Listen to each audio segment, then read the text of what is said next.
ఏమండి, మీకు నా మీద నమ్మకం లేదనే విషయం నాకు అర్థం అవుతుంది. అది కాదు సిరి, నేను అలా అనట్లేదు.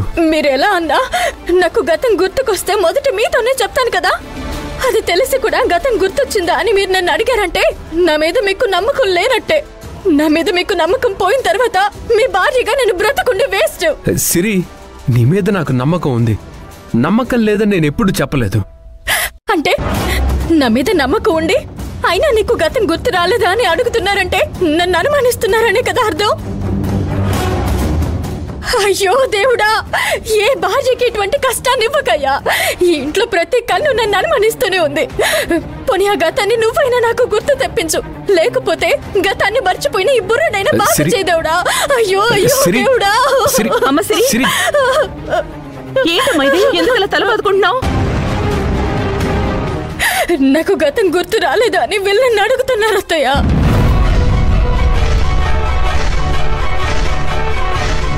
ఆ గతం అంతా ఈ బుర్రలోనే ఉంది కదా అత్తయ్య. అది బయటికి రావాలని ఇలా బాధకుంటున్నాను.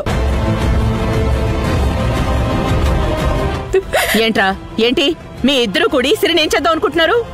అది కాదు. ఏయ్ కాకిపిల్ల, ఇన్వెస్టిగేషనా? కాపలాకనొచ్చి మాలో మాకే తగులు పెడుతున్నావా? అది కాదు మనమ్మ గారు. మాట్లాడుకో. మాట్లాడితే ఏం చేస్తానో నాకే తెలీదు.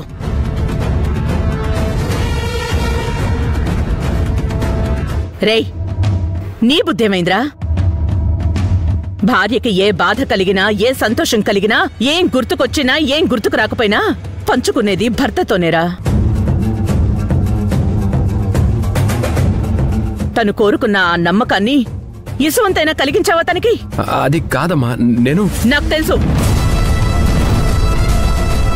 సిరికి నువ్వంటే ఎంత ప్రేముందో నాకు తెలుసు. తనని నువ్వెన్నిసార్లు బాధ పెట్టినా నాకు చెప్పుకునేదే గాని నీ దగ్గరెప్పుడు బయటపడలేదురా. అలాంటమ్మాయిని ఇలా పిచ్చిదాన్ని చేస్తావా?